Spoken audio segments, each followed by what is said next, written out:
Now let us discuss section B. Section B, question number 1 will be discussing of goods and services tax. देखिए section B GST portion को हम discuss कर रहे हैं। जीनो enterprises एक partnership firm है, इधर रेगुलर टैक्सेबल पर्सन, यानी इसे कंपोजिशन स्कीम ऑप्ट नहीं कर रखी है, रजिस्टर्ड इन गुवाहाटी आसाम में रजिस्टर्ड है, and is engage in supply of air conditioners and its accessories as well as air conditioned repairing service, यानी ये एयर कंडीशनर सप्लाई कर रहा है, उसकी एसेसरीज सप्लाई कर रहा है और एक रिपेयर सर्विस भी दे रहा है।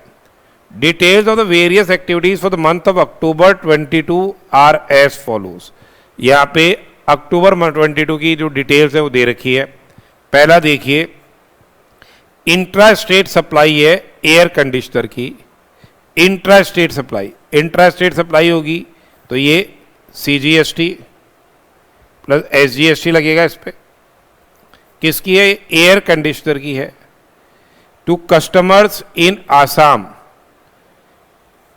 Freight is charge separately in the invoice for delivery of goods at customers doorstep, या कस्टमर के डोर स्टेप पे माल की डिलीवरी दी जा रही है।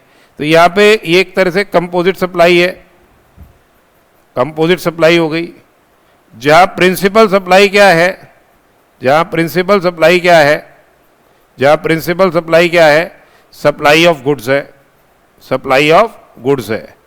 और जो ट्रांसपोर्टेशन है, जैसे ट्रांसपोर्टेशन वगैरह हो, पैकिंग हो, ये सब क्या हो गए? इंसिडेंटल हो गए।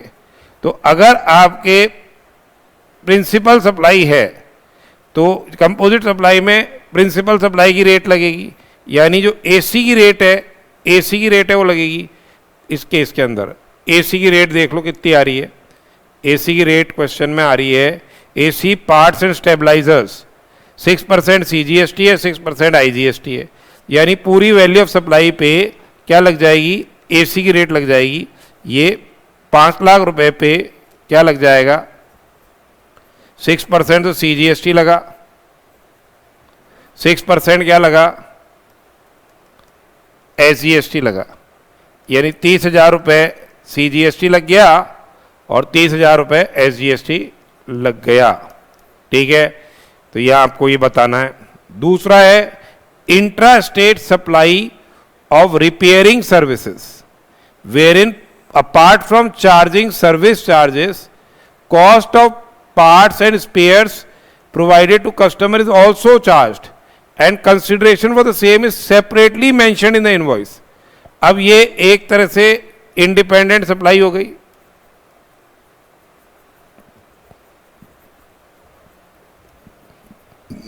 जैसे अपन ऑथराइज स्टेशन में जाते हैं, वहां रिपेयर अलग से है और उसके पार्ट्स अलग है, रिपेयर अलग से है और पार्ट्स अलग है, अलग अलग शो कर रखा है इन्होंने।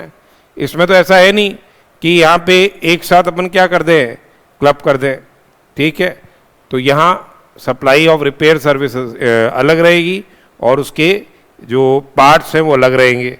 तो रिपेयर की 3 लाख रुपए है, इस पे GST लगेगा, ये भी इंट्रा स्टेट सप्लाई है, ये भी इंट्रा स्टेट सप्लाई है, तो CGST लग गया प्लस SGST लग गया। देखो भैया रेट क्या आ रही है, सर्विसेज पे 9% की रेट है, 9%। अगर कंज्यूमेबल नेचर के होते तो फिर भी क्या है, सर्विस में कंज्यूम हो जाते हैं, वो अलग चीज़ है। ये तो अलग से स्पेयर पार्ट्स हैं, इन 50,000 रुपये अलग अलग दे रखा है इसने, इस पे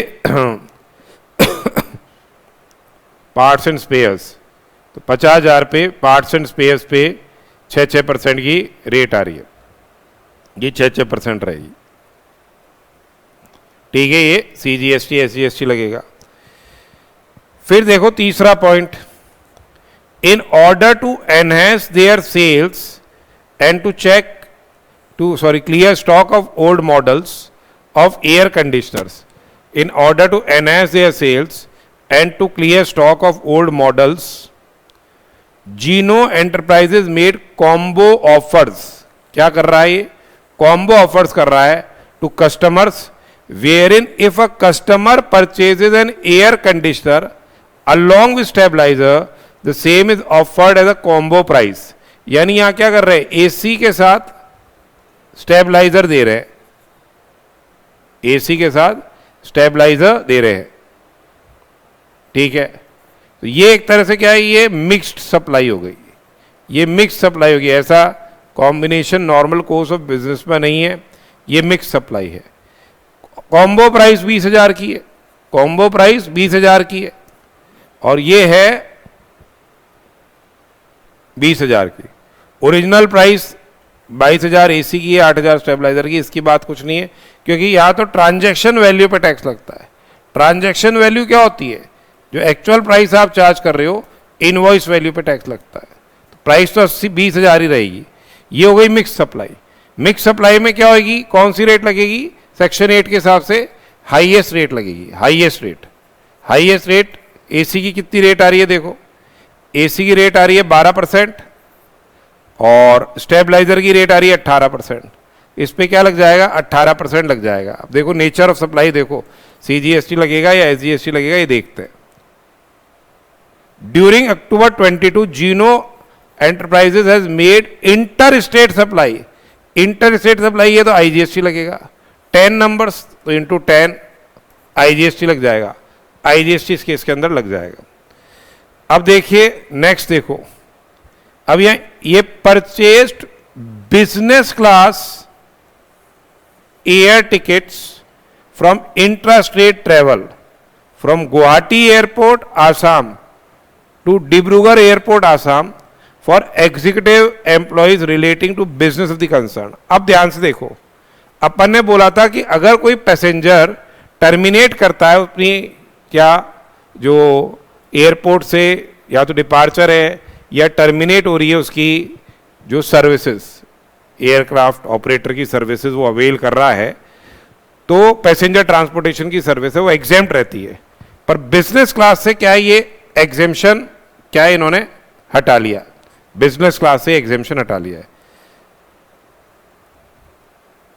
अब वैसे तो देखो यहां पे इन्होंने क्या करा है, बेसिक एयर फेयर क्या है 40,000 है, तो इस पे अब टैक्स लगेगा। बिजनेस क्लास पे अब क्या है, टैक्स लग रहा है। पहले एग्जेम्पशन था, एग्जेम्पशन सिर्फ क्या है, इकोनॉमी क्लास के लिए ही रह गया है, तो ये टैक्सेबिलिटी अराइज हो जाएगी। बेसिक फेयर 40,000 है, ठीक है, ये इनपुट सर्विस अवेल कर रहे हैं। अब इन्होंने बोला airline charges 2.5% CGST and SGST each on basic fair in case same is applicable.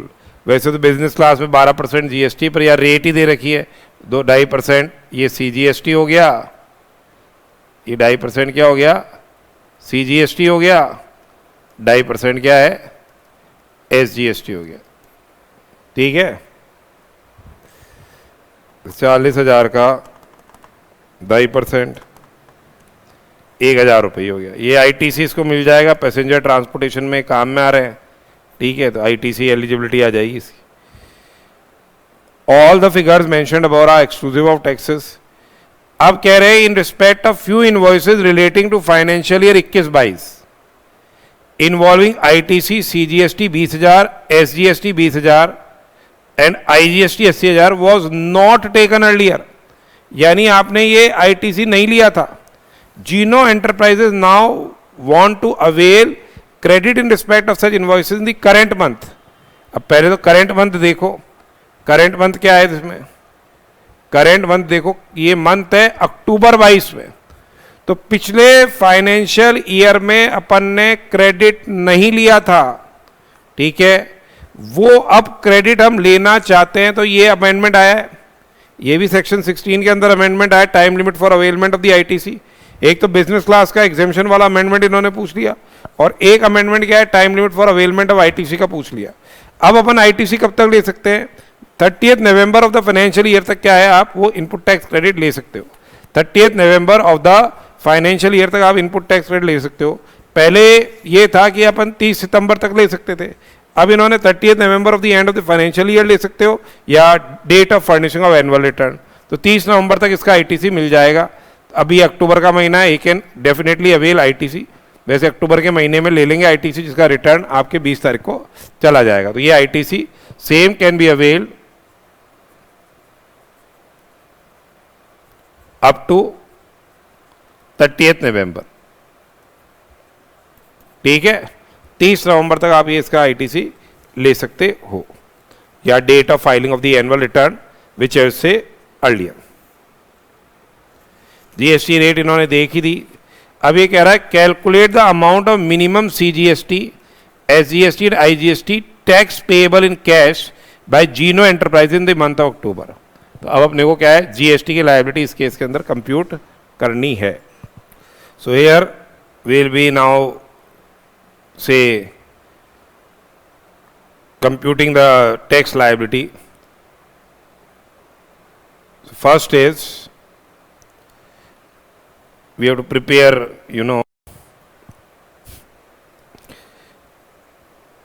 computation of net tax liability.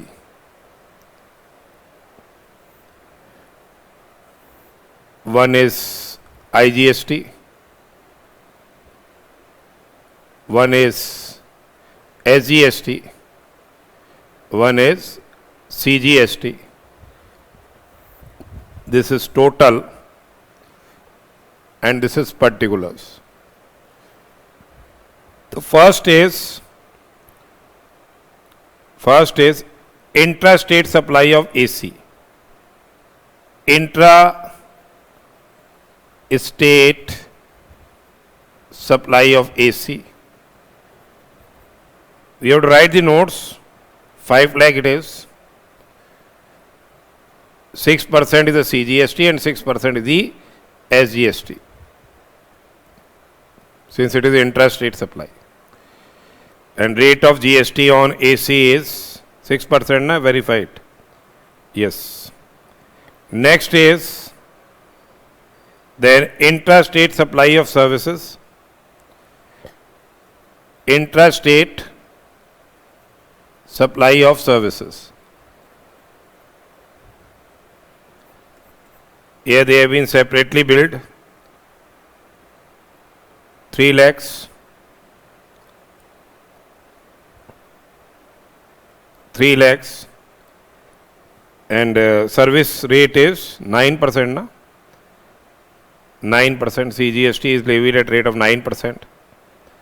That is 27,000 will be the CGST element. 27,000 ही क्या है आपका SGST एलिमेंट रहेगा। इंट्रास्टेट सप्लाई ऑफ पार्ट्स,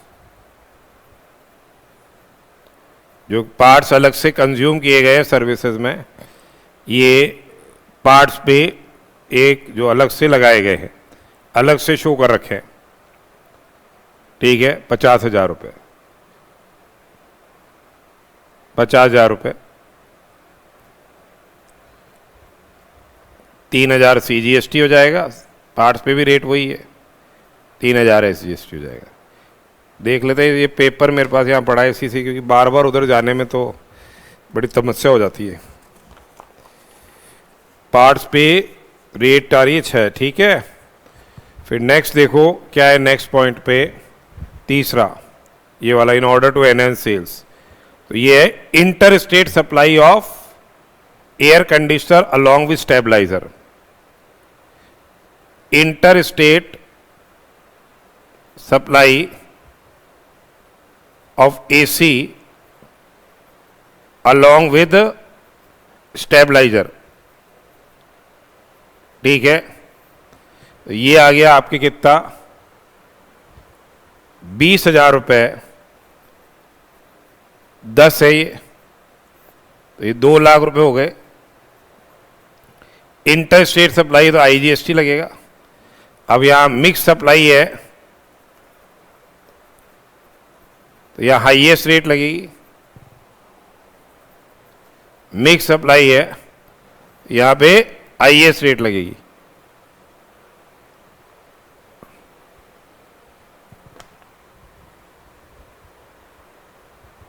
दो लाख का 18%, 2 लाख का 18%। Stabiliser पे rate 18 है तो 36,000 रुपये हो जाएगी, ठीक है।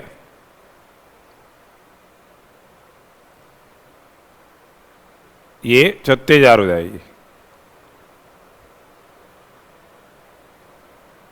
अब यहां पे ये तो हो गई,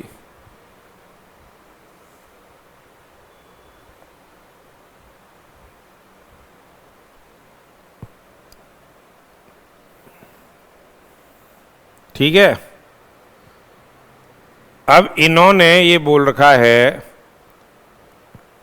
ये इसके अलावा तो कोई लायबिलिटी आ नहीं रही, आउटपुट लायबिलिटी तो कोई आ नहीं रही अपनी,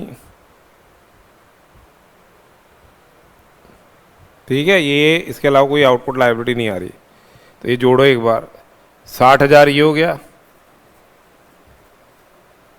60,000 ये हो गया,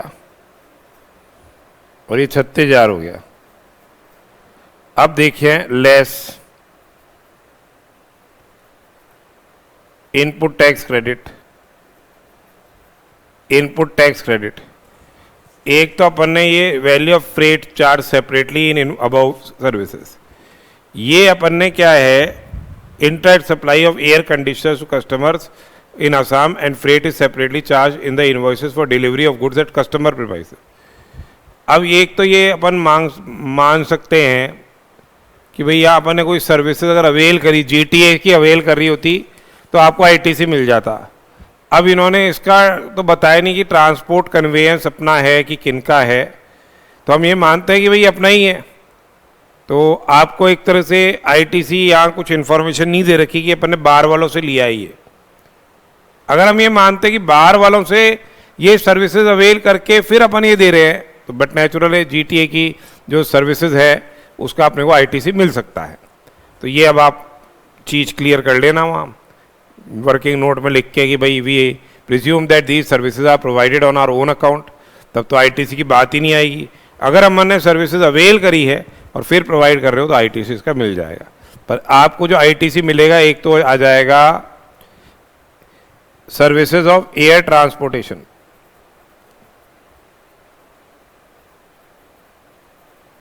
ये तो मिलेगा ही मिलेगा क्योंकि इसमें तो दिया ही है अपन ने, ये फॉर फर्दरेंस ऑफ बिजनेस है। यहाँ अपन ने 40,000 रुपये पे 1,000 रुपये तो CGST हो गया, 40,000 का 2.5%, 40,000 का 2.5%, इसका आईटीसी मिल जाएगा 1,000 रुपये और 1,000 इसका मिल जाएगा, ठीक है।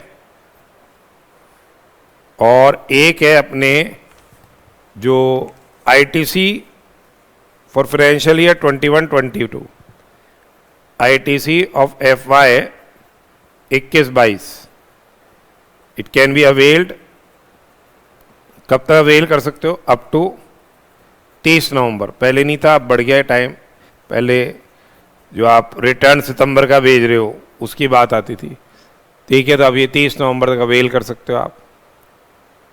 इसमें 20,000 CGST है, 20,000 SGST है और 80,000 IGST है। तो अब ये आ जाएगा यहाँ पे बैलेंस अमाउंट कितना आ गया, ये आ गया आपका 60,000 माइनस 21,000, 39,000 ये आ रहा है, 39,000 ये आ रहा है, और ये आ रहा है आपके एक्स्ट्रा बैलेंस कितना आ रहा है 80,000 माइनस 36,000, 44,000 आ गया। एक्स्ट्रा क्रेडिट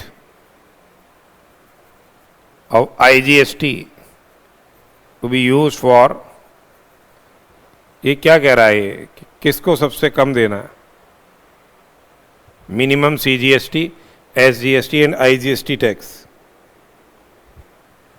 मिनिमम CGST देना है आपको, SGST and IGST tax payable in cash to be use for CGST and SGST in any order any proportion. अब ये मिनिमम CGST लिख दे तो अपन ये मान लें कि भाई इधर यूज कर लिया अपन ने 39,000 का, तो ये नील हो गया पेएबल इन कैश, बाकी 5,000 यहाँ यूज कर लिया तो ये 34,000 हो गया, ठीक है, ये नील हो गया। अदरवाइज आप क्या है ये 44,000 ये हो गया था। अदरवाइज आप क्या है 22,000 यूज कर लो। जहाँ GTA सर्विस अगर अपन ने अवेल करी है ये मानते हुए, तो फिर उस केस के अंदर आपका आंसर GTA की ITC का, GTA सर्विसेज का ITC भी आपको मिल जाएगा। तो ये अजम्पशन आप लेके देख लेना इसको, ठीक है, ये देख लेना। अब आता है अपने पास क्वेश्चन नंबर 2। ये नेक्स्ट क्वेश्चन देखो क्या है ये क्वेश्चन। मिस्टर जयेश एक रजिस्टर्ड सप्लायर है, रजिस्टर्ड पर्सन है मुंबई में, receive the following amounts for various activities undertaken by him during the month of अक्टूबर। अब यहां पे देखो पहला है commission receive from a recovery agent from NBFC, तो यहां पे RCM लगेगा, ये सर्विसेज रिवर्स चार्ज मैकेनिज्म में टैक्सेबल होगी। NBFC जो है विल बी लायबल टू पे GST, इस पे NBFC को क्या है GST देना होगा। Actionable claims received from normal debtors, तो ये एक्शनेबल क्लेम्स किसकी एम्बिट में आएंगे, ये शेड्यूल 3 में आ रहे हैं, शेड्यूल 3 में आ रहे हैं। Actionable claims other than betting, gambling, lottery, तो बैटिंग, गैम्बलिंग, लॉटरी पे तो क्या है GST लगेगा, but it will be regarded neither as supply of goods nor supply of services. तो actionable claims will be not be regarded supply of goods या services, तो इस पे कोई GST नहीं लगेगा, ठीक है। Amount receive from ABC limited for performance of classical dance in a programme 1,74,500। अगर ये क्लासिकल डांसर भी है, ये अगर क्लासिकल डांसर भी है, तो since the amount exceeds 1.5 lakh रुपए, ये क्या हो जाएगा, ये same is taxable, same is taxable, ये आपके टैक्सेबल हो जाएगा, ये आपके टैक्सेबल हो जाएगा। बिजनेस असेट्स जो ओल्ड कंप्यूटर्स हैं given to friend free of cost, market value इसकी क्या है 51,000 है, कोई अमाउंट चार्ज नहीं किया, कोई ITC has not been availed से ऑन सच कंप्यूटर्स। तो अगर permanent transfer of business asset है, परमानेंट ट्रांसफर है of business asset on which ITC आपने अवेल किया है, ठीक है, विदाउट कंसिडरेशन, अगर आप परमानेंट ट्रांसफर कर रहे हो विदाउट कंसिडरेशन, पर इसमें ITC अवेल किया है, वो सप्लाई के एम्बिट में आता है, तो ये भी क्या है नो सप्लाई, क्योंकि इसमें ITC आपने अवेल नहीं किया है।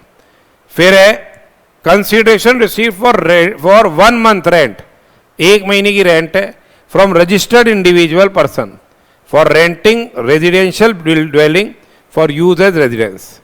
अब अगर रेजिडेंशियल ड्वेलिंग रजिस्टर्ड पर्सन को फॉर यूज एज रेजिडेंस करते हैं तो ये क्या हो जाएगा RCM के तहत टैक्सेबल है। पर अभी एक और फर्दर अमेंडमेंट आ गया कि अगर रजिस्टर्ड पर्सन सोल प्रोप्राइटर है या रजिस्टर्ड पर्सन इंडिविजुअल है और वो पर्सनल यूज के लिए लेता है, वो अब पर्सनल यूज के लिए लेता है उसको, तो वो एग्जेम्प्ट रहेगा। जो पहले एग्जेम्पशन था उसमें फर्दर अमेंडमेंट आ चुका है। तो ये तो नए बच्चे जो नवंबर वाले हैं उन्हीं के लिए अपना मेजर डिस्कशन चल रहा है एक तरह से। मई वाले तो अपना कर्म कर ही आए हैं, ठीक है, उनको तो अपने फल मिलेंगे ही मिलेंगे, ठीक है। तो अब यहाँ पे उन लोगों के लिए तो RCM है, पर आपको ये बताना पड़ेगा कि अगर ये स्वयं के लिए ले रहा है ये, तो वो क्या रहेगी एग्जेम्प्ट रहेगी। अब नया अमेंडमेंट आ चुका है इस एंट्री 12 के अंदर। फिर देखो इनपुट सर्विस की बात, paid to an unregistered GTA for various consignments of transportation of goods by road. Each individual consignment in a single carriage less than ये 1450 है। तो अब ये जो 1500 वाला था, जो आपके एग्जेम्पशन जो था सिंगल कैरेज वाला, वो विड्रॉ हो गया है। इस पे क्या है GST इज लेविएबल। अब ये लग जाएगा अंडर रिवर्स चार्ज मैकेनिज्म, यानी इसको क्या है, इस पे जीएसटी देना पड़ेगा। ठीक है, अनरजिस्टर्ड जीटीए से इसने ट्रांसपोर्टेशन की सर्विसेज अवेल करी है। All amounts stated above in the both tables are exclusive of GST wherever applicable. Aggregate turnover of Jayesh financial year में पिछले साल इसका 42 लाख था।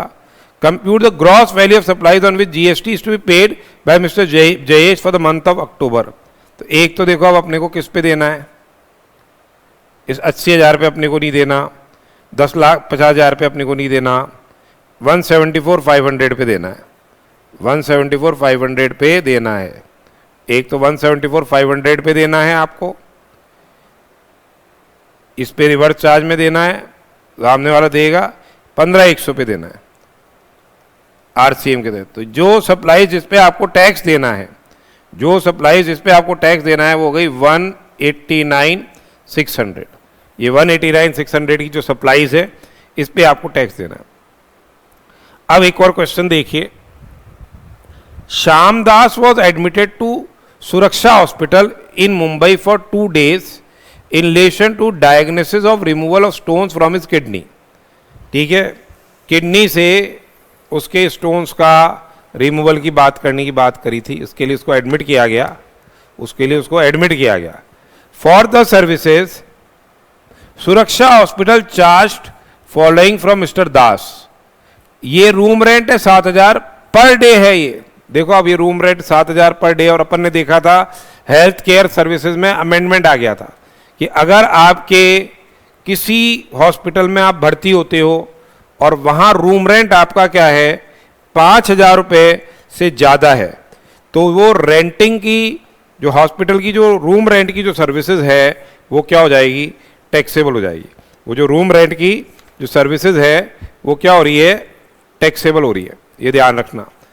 पर कहानी हो रही थी वो, अगर ये आईसीयू में भर्ती होता, क्रिटिकल केयर यूनिट में भर्ती होता, इंटेंसिव कार्डियक केयर यूनिट में भर्ती होता, और बच्चों के लिए neonatal intensive care unit में बच्चे भर्ती हो, तब ये एग्जेम्पशन मिलता रहेगा। अदरवाइज अगर रूम रेंट 5,000 से है तो ये room rent exceed ₹5,000 per day, hence जो है सेम विल बी टैक्सेबल। इस पे टैक्स लग जाएगा, यानी 7,000 रुपये जो लिए है जा रहे हैं 2 दिन के, 14,000 रुपये पे ये टैक्स लग जाएगा। ठीक है, फिर बात आती है operation theatre charges. Operation theatre charges ये एग्जेम्प्ट रहेंगे, क्योंकि अदर हेल्थ केयर सर्विसेज तो एग्जेम्प्ट रहेगी।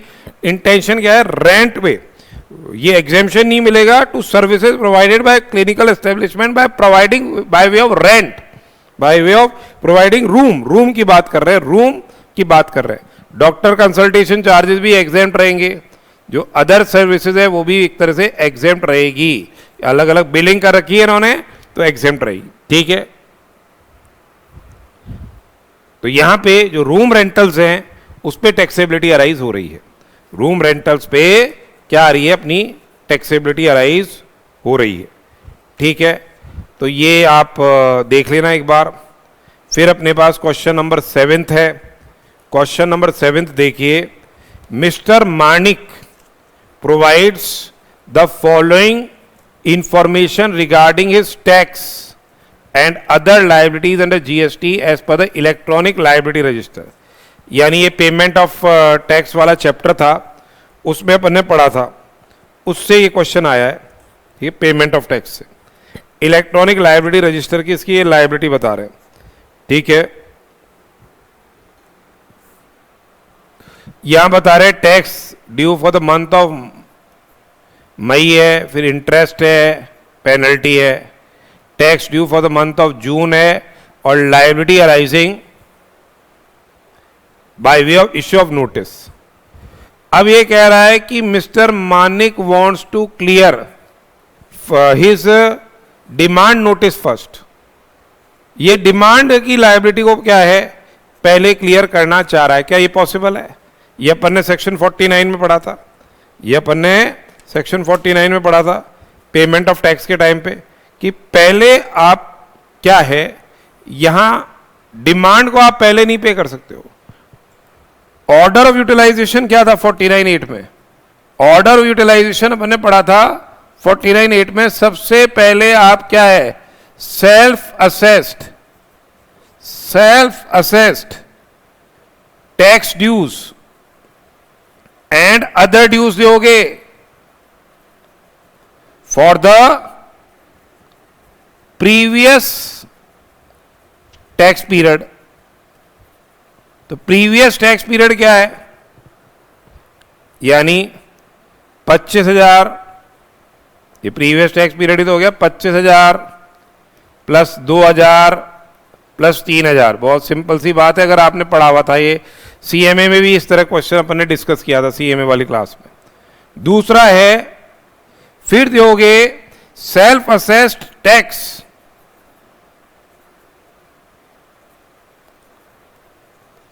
सेल्फ असेस्ड टैक्स दोगे एंड अदर ड्यूज